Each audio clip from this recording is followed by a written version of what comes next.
ज़्यादा पूछा जा रहा है और नई नई संस्कृतियों से लेकर के पूछा जा रहा है।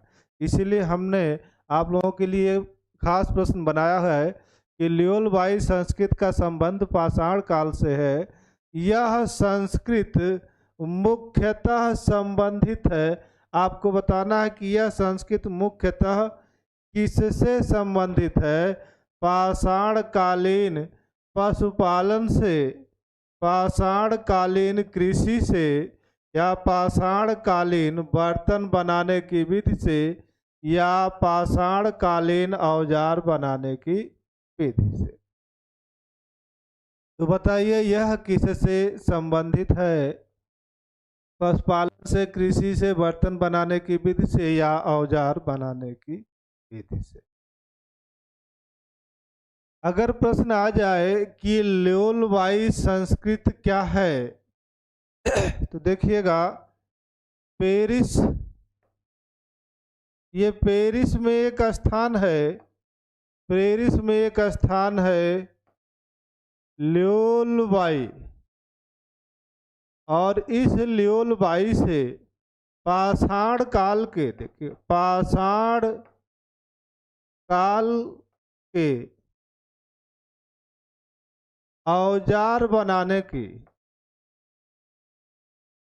औजार बनाने की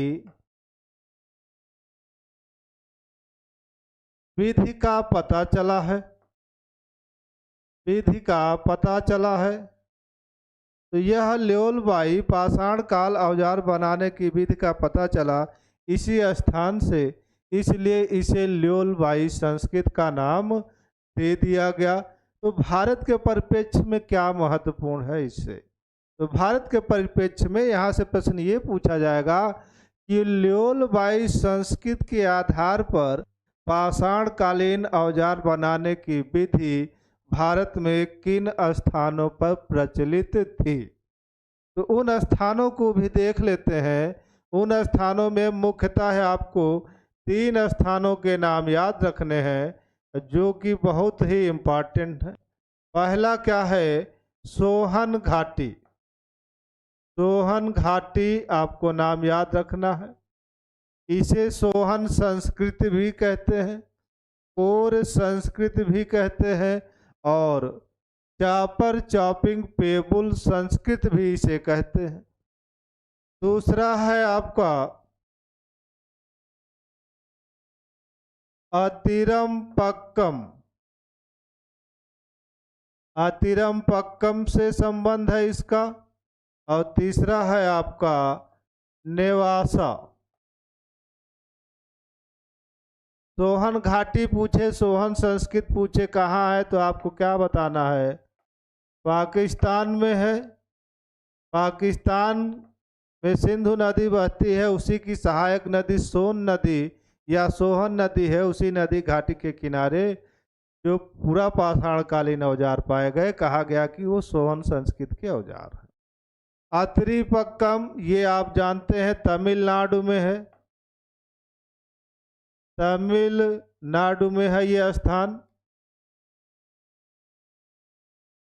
यहाँ से भी औजार मिले हैं। नेवासा कहाँ है? तो ये आपको याद रखना है, महाराष्ट्र। तो पाषाण कालीन औजार बनाने की जो विधि ल्योलाई संस्कृत में प्रचलित थी, वही विधि भारत में कहाँ प्रचलित थी? सोहन घाटी या सोहन संस्कृत में, अत्रिपक्कम में और नेवासा में भी इसी विधि के आधार पर पाषाण कालीन औजार बनाए जाते थे। इसलिए याद रखिएगा, ल्योल बाई संस्कृत का संबंध मुख्यतः किससे है? तो ये है पाषाण कालीन औजार बनाने की विधि है जो पेरिस में स्थित है। पेरिस के ल्योल बाई स्थान से पाषाण कालीन औजार बनाने की कुछ विधियां मिली हैं, जिसे ल्योल बाई संस्कृत का नाम दे दिया गया। चलिए आगे चलते हैं, अगला प्रश्न देखते हैं क्या है। अगला प्रश्न कहता है मोस्तारी संस्कृत का संबंध किस काल से है? ये आपको बताना है, याद रखिएगा, बहुत इम्पोर्टेंट प्रश्न है कि मोस्तारी संस्कृत का संबंध किस काल से है, तो आपको बताना है क्या कि निम्न पुरा पाषाण काल से है, कि मध्य पुरा पाषाण काल से है, कि उच्च पुरा पाषाण काल से, कि मध्य पाषाण काल। किस काल से मोस्तारी संस्कृत का संबंध है, ये आप लोगों को बताना है। और फटाफट बताइए जरा, हम भी देखें कि आप लोग कितने प्रश्न सॉल्व कर ले जाते हैं।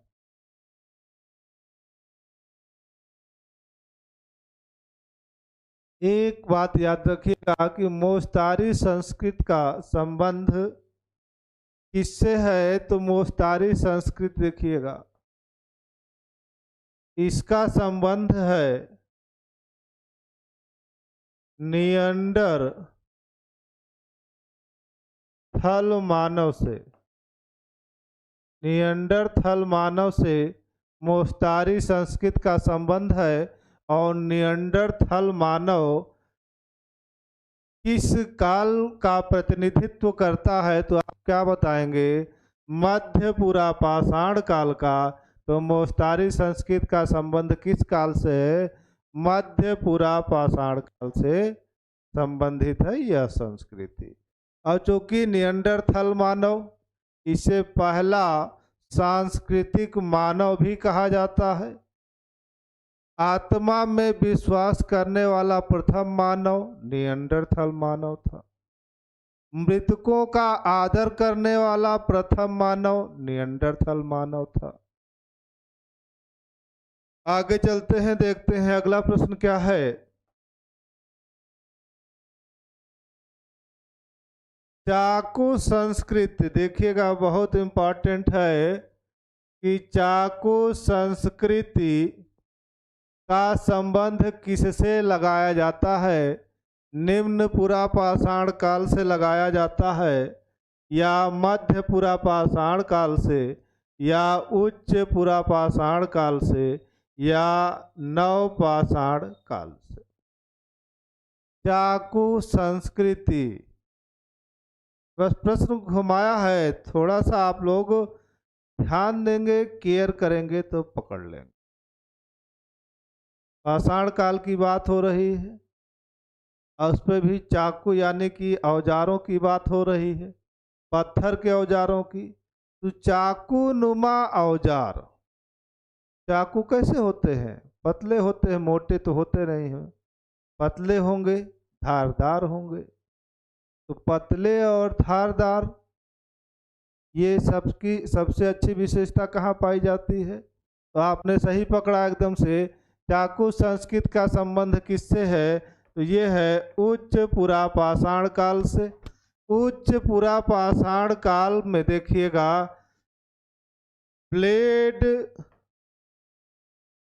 ब्यूरियन, ब्लेड ब्यूरियन संस्कृत पाई जाती है। पतले पतले धारदार औजार बनते थे जिसे ब्लेड ब्यूरियन कहा गया। ब्लेड ब्यूरियन संस्कृत उच्च पुरा पाषाण काल की है। और इसी को हम किस नाम से जानते हैं, तो इसका एक अन्य नाम क्या है, इसका एक अन्य नाम है क्या, चाकू संस्कृत। इसलिए याद रखिएगा, अब से सवाल पर ध्यान दीजिएगा, गलत न हो। पढ़ा आप लोगों ने सब कुछ है, थोड़ा सा ध्यान देंगे तो आराम से प्रश्न कर सकते हैं। चलिए आगे चलते हैं, अगला प्रश्न देखते हैं क्या है।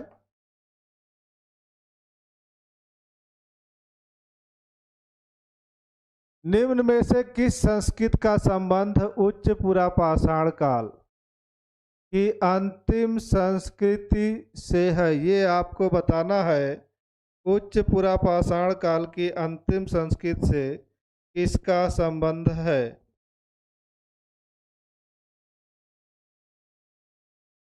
चलिए,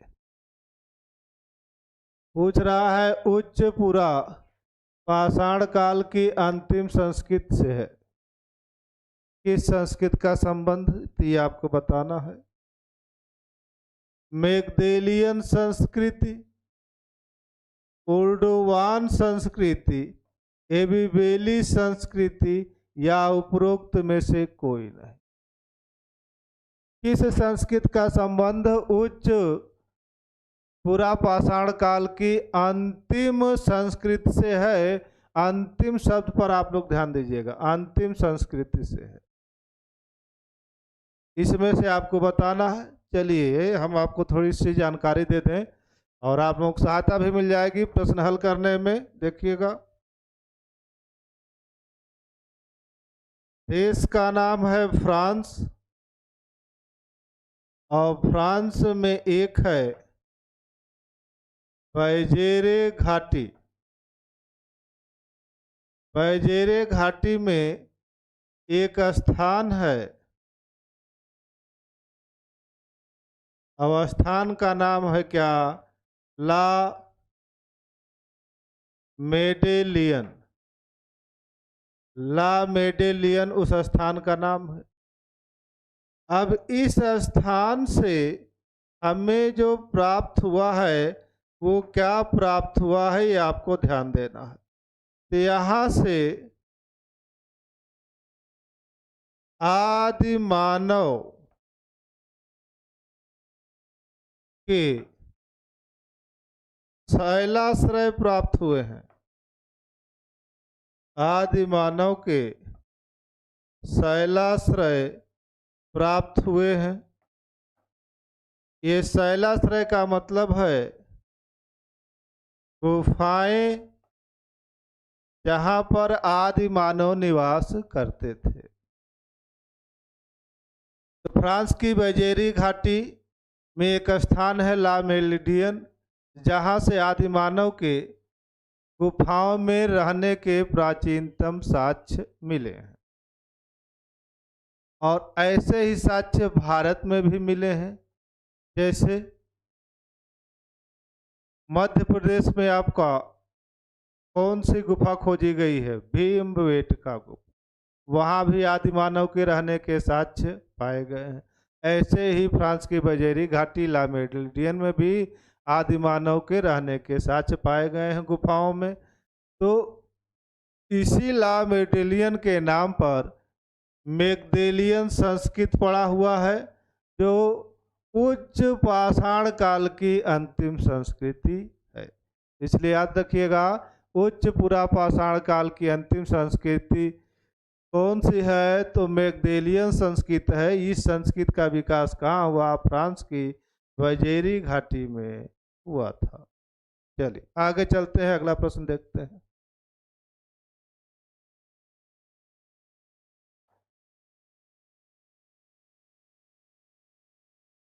प्रश्न कह रहा है कि भारत में मध्य पाषाण काल किस युग के साथ शुरू हुआ? अब यहाँ पे युग पूछ दिया है, किस युग के साथ शुरू हुआ है? तो आपको बताना है कि पैलियोसीन युग के साथ, इयोसीन युग के साथ, कि मायोसीन युग के साथ, कि होलोसीन युग के साथ। किस युग के साथ भारत में मध्य पाषाण काल की शुरुआत मानी जाती है? मध्य पाषाण काल की शुरुआत लगभग मानी जाती है क्या?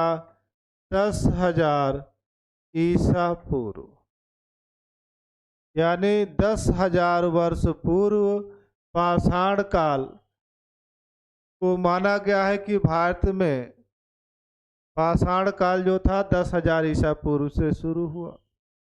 तो 10,000 ईसा पूर्व से निम्न में से अगर आपको याद है इनका समय तो ठीक, और नहीं याद है तो फिर पढ़ना तो पड़ेगा। तो देखिएगा, ये काल किसे दर्शाता है? ये दर्शाता है होलोसीन युग को। तो भारत में मध्य पाषाण काल किस युग के साथ शुरू हुआ? तो होलोसीन युग के साथ ही भारत में मध्य पाषाण काल शुरू हुआ था। चलिए आगे चलते हैं, अगला प्रश्न देखते हैं। आदिम संस्कृत का संग्रहालय किस पाषाण कालीन स्थल को कहा जाता है? नया प्रश्न है, इसलिए ध्यान दीजिएगा। प्रश्न क्या कह रहा है कि आदिम संस्कृति का संग्रहालय, आदिम संस्कृत का संग्रहालय किस पाषाण कालीन स्थल को कहा गया है? आपको बताना है कौन सा पाषाण कालीन स्थल होगा। वीरभानपुर होगा, कि ज्वालापुरम होगा, कि बागोर होगा, कि लेखैया होगा, ये आपको बताना। आदिम संस्कृत का संग्रहालय पूछ रहा है, थोड़ा सा दिमाग दौड़ाइए, प्रश्न आप अपने आप कर लीजिए। संग्रहालय यानी वहां पे कई संस्कृतियां आई गई। तो चलिए देखते हैं कौन सा है। बात करें हम राजस्थान की। राजस्थान में एक जिला है भीलवाड़ा, और भीलवाड़ा जिले में एक नदी है कोठारी नदी, और कोठारी नदी के किनारे ही स्थित है। अब तो मेरे ख्याल से अब आप लोग जान गए होंगे कौन स्थित है। तो इस नदी के किनारे कौन स्थित है? बागोर स्थित है। बहुत बड़े बागोर को क्या कहा गया है? आदिम संस्कृत का संग्रहालय तो कहा गया है, साथ ही साथ इसे महासतियों का टीला, महासतियों का टीला भी कहा जाता है। यहाँ से जंगली एवं पालतू दोनों प्रकार के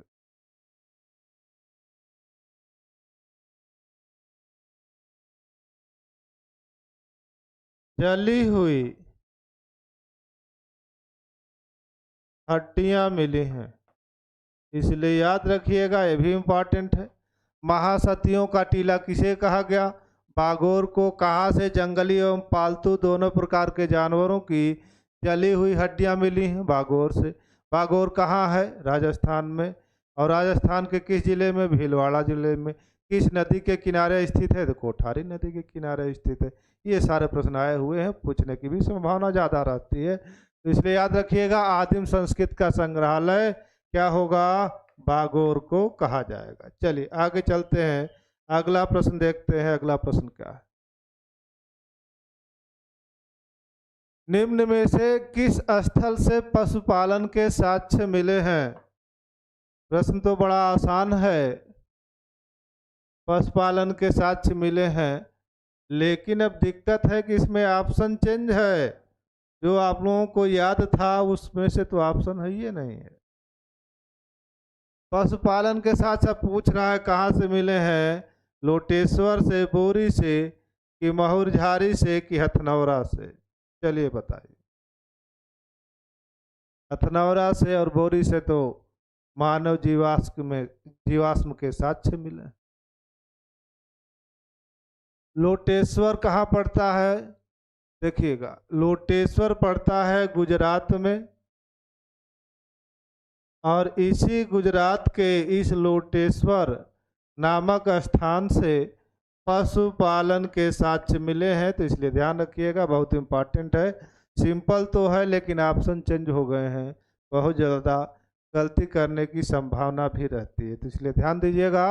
लोटेश्वर गुजरात में है, यहीं से पशुपालन के साक्ष्य भी मिले हैं। चलिए अगला प्रश्न देखते हैं। अगला क्या है? कच्ची ईंटों से सिगार के आकार में अंगीठियों से युक्त मकान के साक्ष्य कहाँ से प्राप्त हुए हैं? ये आपको बताना है। मेहरगढ़ से प्राप्त हुआ है, कि चिरांद से, कि चौपानी मांडों से, कि कुपगल से? पहले तो हम प्रश्न देखेंगे कि प्रश्न क्या है और सही से पढ़ेंगे। कच्ची ईंटों से सिगार के आकार में अंगीठियों से युक्त मकान के साक्ष्य पूछ रहा है, कहाँ से प्राप्त हुए? मकान के साक्ष्य तो कई जगह से प्राप्त हुए हैं, गर्तावास के साक्ष्य प्राप्त हुए हैं, लेकिन अब कह रहा है कि कच्ची ईंटों से सिगार के आकार में अंगीठियों से युक्त मकान के साक्ष्य कहाँ से मिले हैं, ये आपको इसमें से बताना है। अगर आपने अच्छे से पढ़ा है बढ़िया से तो मेरे ख्याल से कई बच्चों को आ भी रहा होगा। चलिए ज़्यादा समय नहीं लेंगे हम आपका। इसका सही आंसर क्या होगा ये आपको बताते हैं, लेकिन उस आंसर में आपको खोजना है कि कौन सा होगा। जैसे उस स्थल से देखिएगा जिसकी बात कर रहा है वहाँ से पशुपालन के साक्ष्य भी मिले हैं। उसी स्थल से गेहूं एवं जौ के प्राचीनतम साक्ष्य भी मिले हैं। यहीं से कृषि के प्राचीन साक्ष्य मिले हैं। यहीं से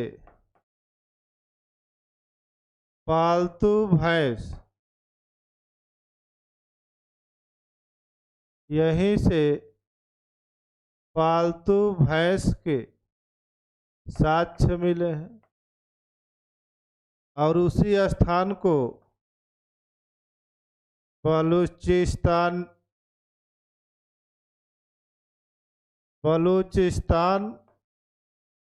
की रोटी की टोकरी भी कहते हैं, या बलूचिस्तान का अन्न का भंडार भी कहते हैं। अब आप लोग जान गए होंगे ये कहाँ की बात हो रही है। जहाँ पे पशुपालन के साक्ष्य भी मिले हैं, गेहूं एवं जौ के प्राचीनतम साक्ष्य भी मिले हैं, कृषि के प्राचीनतम साक्ष्य मिले हैं, पालतू भैंस के साक्ष्य मिले हैं, और बलूचिस्तान को उसे रोटी का टोकरी भी कहा जाता है। किस स्थान को? तो एकदम सही पकड़ा आपने, मेहरगढ़ होगा। कच्ची ईंटों से शिकार के आकार में अंगीठियों से युक्त मकान के साक्ष्य मेहरगढ़ से प्राप्त हुए हैं। चलिए आगे चलते हैं, अगला प्रश्न देखते हैं क्या है। मृत भांडों के उपयोग का सबसे पुरातन साक्ष्य कहाँ से प्राप्त हुआ है?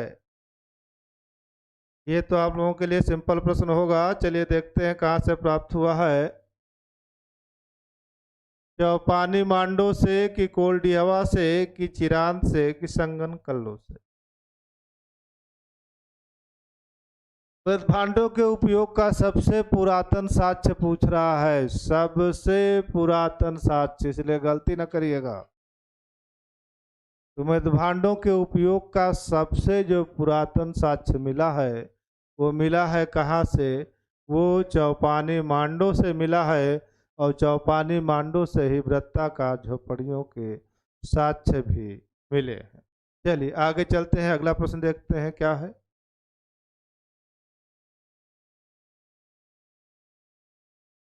निम्नलिखित में से किस संस्कृत में मृतक के निचले पैर को दफनाने से पूर्व काट दिया जाता था? बड़ी मुसीबत है, यानी मरने के बाद भी आराम नहीं है शरीर को, शरीर की दुर्गति भी करवाना है मरने के बाद, वही दुर्गति होता था।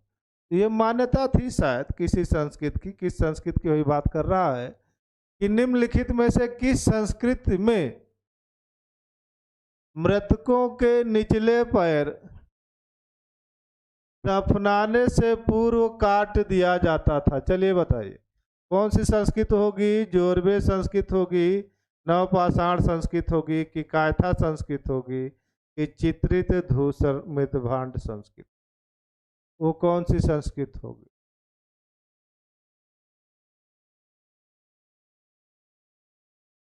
अच्छा, इसमें से वो संस्कृत महाराष्ट्र में पाई गई है, इतना क्लू है आपके पास। देखिए जोरवे संस्कृत ये कहाँ है? ये महाराष्ट्र में है, ये महाराष्ट्र में पाई गई है। ताम्रकालीन संस्कृति है ये, और इसी संस्कृत में मृतकों के निचले पैर को दफनाने से पूर्व क्या कर दिया जाता था? काट दिया जाता था। ये किस संस्कृत की विशेषता है? तो जोरवे संस्कृत की विशेषता है, इस बात को ध्यान दीजिएगा आप लोग। चलिए आगे चलते हैं, अगला प्रश्न देखते हैं क्या है। निम्नलिखित में से किसने उत्तर प्रदेश में प्रथम नवपाषाण उपकरण प्राप्त किया था? किसने प्राप्त किया था? जी.आर. शर्मा ने, कि मार्टियर व्हीलर ने, कि रॉबर्ट ब्रूस फूट ने, कि ले मसूरिये ने? बताइए। उत्तर प्रदेश में प्रथम नवपाषाण उपकरण, तो उत्तर प्रदेश में प्रथम बात करें नवपाषाण उपकरण की, तो ये है आपका प्रयागराज। प्रयागराज में बहती है कौन? यमुना नदी। यमुना नदी की एक सहायक नदी है, एक सहायक नदी, जिसे क्या कहते हैं? टोंस नदी। इसी नदी के किनारे उत्तर प्रदेश में नवपाषाण उपकरण सबसे पहले प्राप्त किए गए थे। और कब? तो 1860 ईस्वी में प्राप्त किए गए थे। और ये उपकरण किसने प्राप्त किए थे? तो ये ले मसूरिये ने प्राप्त किए थे। तो उत्तर प्रदेश में प्रथम नवपाषाण उपकरण प्रयागराज में यमुना नदी की सहायक टोंस नदी में 1860, नदी में नहीं, नदी घाटी में 1860 ईस्वी में ले मसूरियन ने नवपाषाण उपकरण प्राप्त किया था। बहुत ही इम्पोर्टेंट है। यानी 1860 ईस्वी में पहली बार ले मसूरिये के द्वारा उत्तर प्रदेश के टोंस घाटी में नवपाषाण कालीन उपकरण खोजे जाते हैं। चलिए आगे चलते हैं।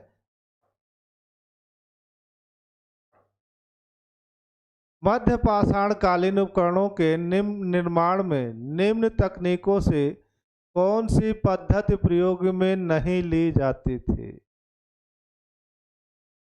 प्रश्न कह रहा है क्या कि मध्य पाषाण कालीन उपकरणों के निर्माण में निम्न तकनीकों से कौन सी पद्धति प्रयोग में नहीं ली जाती थी?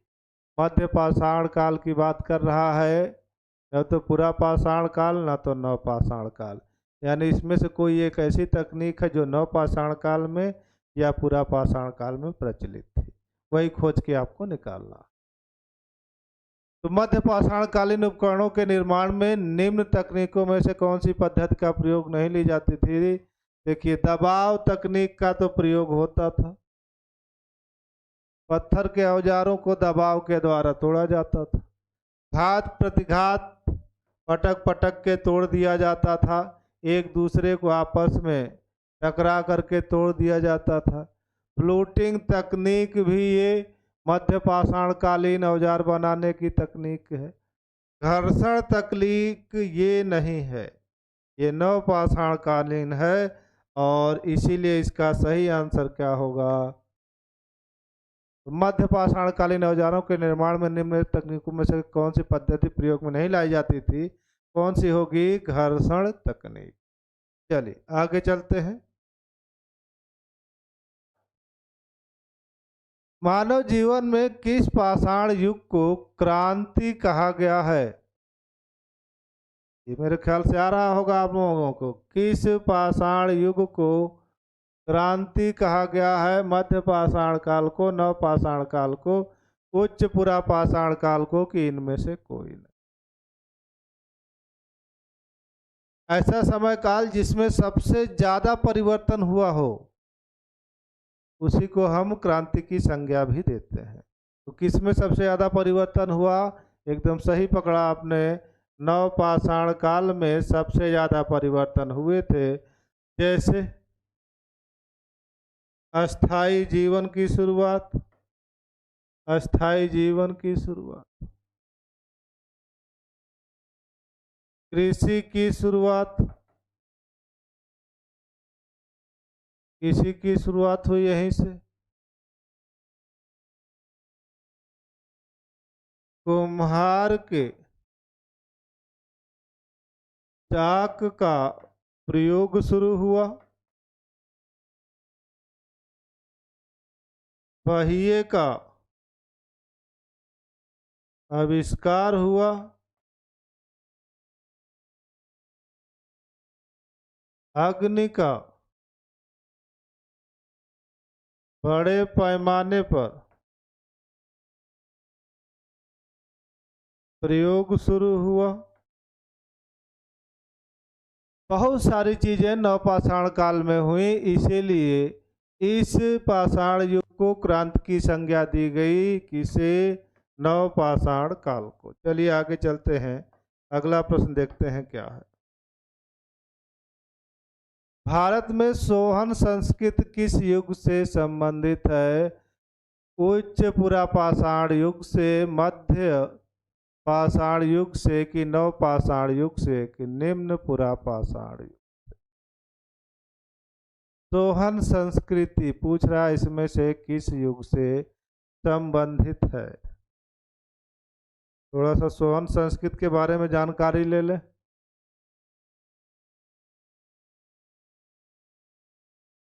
अभी हमने बताया है आपको जल्दी ही। सोहन संस्कृति ये पाकिस्तान में स्थित है। सोहन नदी घाटी के किनारे जो पत्थर के औजार पाए गए वो सोहन संस्कृति के अंतर्गत रखे जाते हैं। तो सोहन संस्कृति को ही देखिएगा हम कौर संस्कृति भी कहते हैं। इसी को हम चापर चापिंग संस्कृत भी कहते हैं।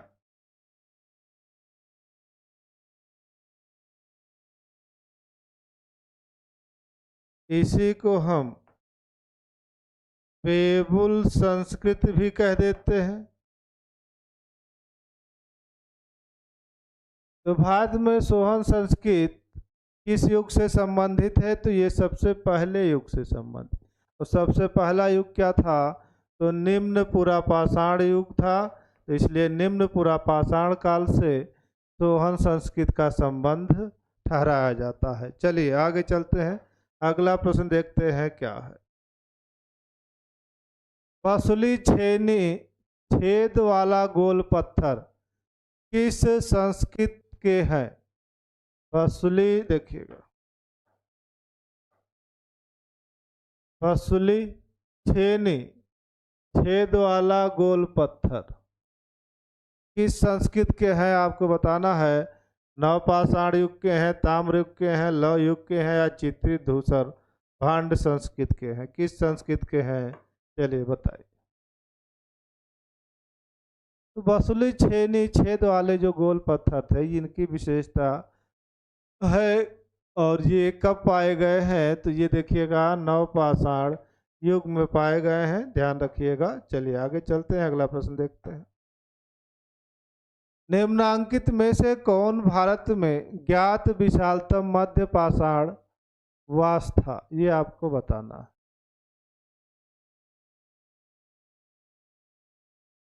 निम्नांकित में से कौन भारत में ज्ञात विशालतम यानी भारत में सबसे बड़ा मध्य पाषाण काल वास था, यानी भारत का सबसे बड़ा मध्य पाषाण कालीन स्थल की बात की जा रही है।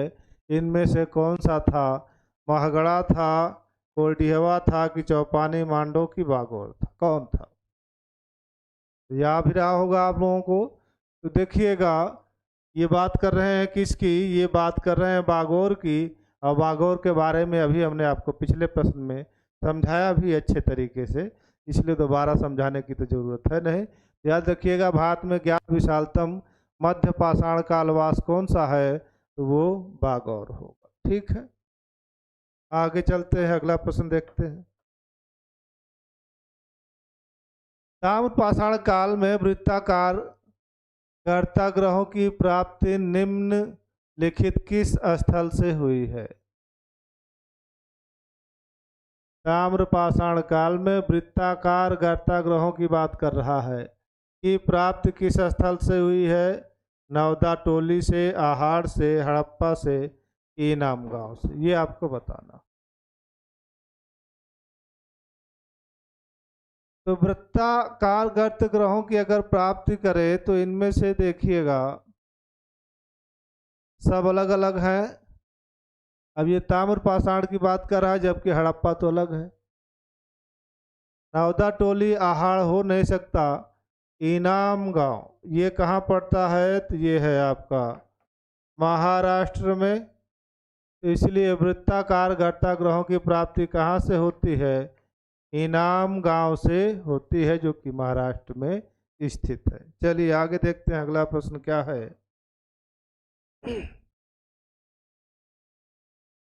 कहाँ पर सबसे ज्यादा संख्या में ताम्र संचय मिला है? जोधपुर से, बहादुराबाद से, सईपई से, कि गुंगेरिया से? कहाँ से सबसे ज़्यादा संख्या में ताम्र संचय मिला है, ये आपको बताना है। और फटाफट इसका आंसर दीजिए आप लोग। देखते हैं किसका आंसर सही होता है और किसका गलत है, ये आप लोगों को बताना है। और फटाफट बताइए आप लोग इसका सही आंसर क्या होगा।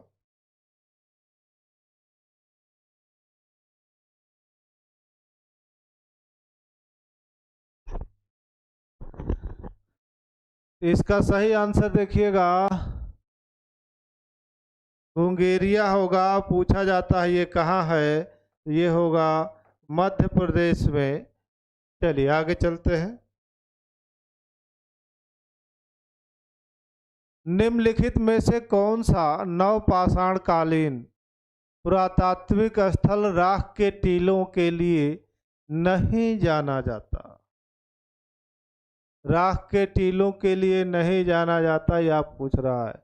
वो कौन होगा? उतनूर होगा, कि पालवाय होगा, कि कुपगल होगा, कि बुर्ज होम होगा?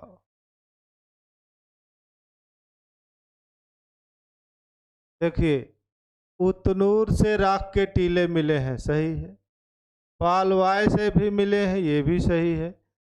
कुपगल से भी मिले हैं, ये तीनों से राख के टीले मिले हैं। ये दक्षिण भारतीय स्थान। बुर्ज होम ये कश्मीर में है। और बुर्ज होम से देखिएगा, कुत्ते के साथ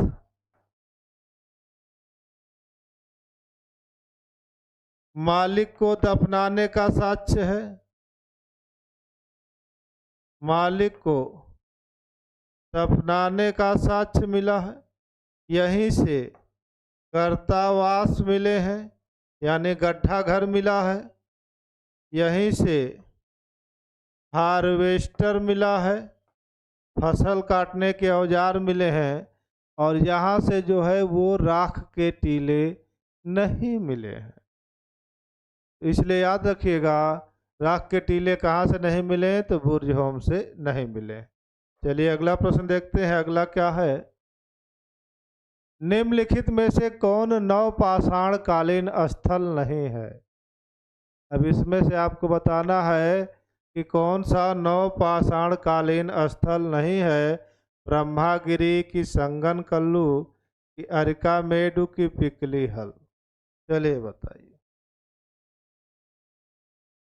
अगर आपने ध्यान से पढ़ा होगा तो इसका आंसर आराम से दे ले जाए, और नहीं तो फिर थोड़ा सा गड़बड़ हो जाएगा। फिर भी कोई बात नहीं है।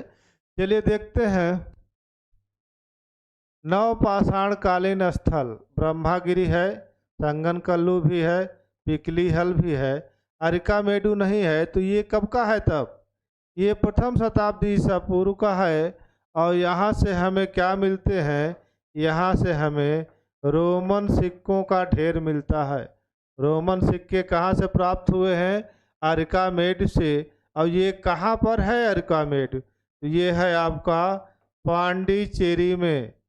पांडिचेरी में अरिकामेड स्थित है। यहीं से हमें क्या मिले हैं? रोमन सिक्के मिले हैं। और यही स्थल क्या नवपाषाण कालीन स्थल नहीं है। चलिए